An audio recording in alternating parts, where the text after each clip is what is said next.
guys, tignan nyo to, bago kong alaga. Siya si Kuting.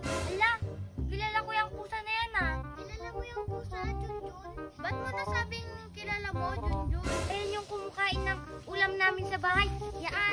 Ba't mo naman sinapak tong pusa ko? Deserve niya yan. O, ito isa pa. Hoy! Bata! Nakita ko yung ginawa mo sa pusa. Lala, sino ka? Isa akong diwata.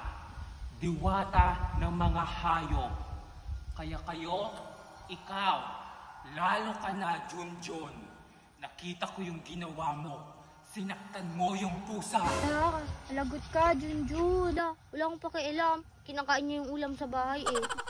Simula ngayon, pag may sinaktan pa kayong mga hayop, gaya ng aso, pusa, daga, magiging hayop na rin kayo.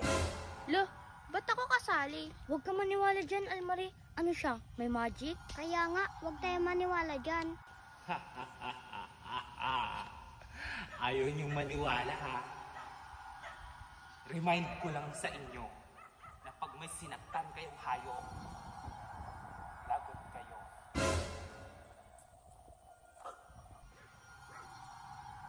La, parang nakakatakot siya, di ba?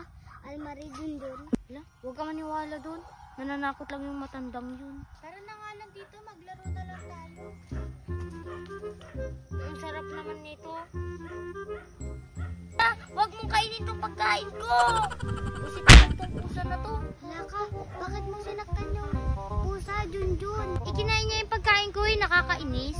Lala, Almari, anong nangyayari sa akin? Ba't ano nangyari, Junjun? Sumasayaw ka. Kaya nga, anong nangyayari sa'yo? Anong nangyayari sa akin? Meow, meow, meow.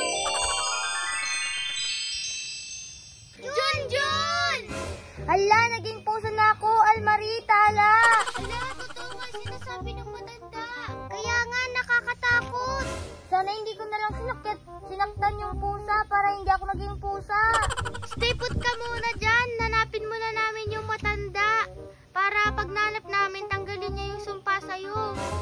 Almari, ano yun? Asan? Ano sinasabi mo? Ayun oh, parang daga. Ay, oo nga, daga. Natatakot ako dyan. Anong gagawin natin? Sandali lang. Naku, tala. Anong ginawa mo sa daga? Di ba natatakot ka? Ayan, pinatay ko na. Naku, baka maging dawa ka din dyan, tala. Ayop ba yung daga? Di ba hindi? Sana nga, para hindi ka masumpa. Almari, ang nangyayari sa akin. Hello, ganyan din yung nangyari kay Junjun kanina. Ano nangyari sa'yo? Naku, magiging daga ka ata. Pinatay mo yung daga. Ayaw ko maging daga, please lang. Wala na tayong magagawa kung magiging daga ka. Kasi pinatay mo yung daga. Ayoko na. Naku po, tala, naging daga ka na. Hahaha, parehas na tayong hayop. Ano ba yan? Ang liit-liit ko.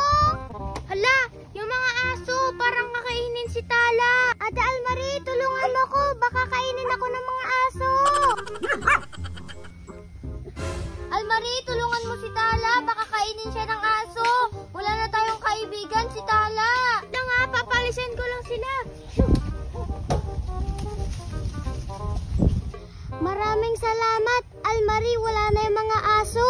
Hindi ka na nila kakainin, Tala. Junjun! Hala, sumasayaw ka na rin, Almari. Mukhang magiging aso ka na din ata, Almari. Naku po, ayokong maging aso. Pinalo-palo mo pa kasi yung aso eh. Labat ako, kasalanan nyo. Inutusan nyo kasi ako eh. Baka kainin siya ng aso. Okay na rin yan para maging aso ka at hayop na tayo. Hala! Naku po, Almari, naging aso ka na. Ayan, 3 na tayong hayop. Nakakapagod sumayaw. Yung mga bata naging hayop na. Diba, sabi ko kasi sa inyo na wag niyong sasaktan yung mga hayop. Kasi may buhay yung mga yan. Kagaya nyo, Ibalik niyo na kami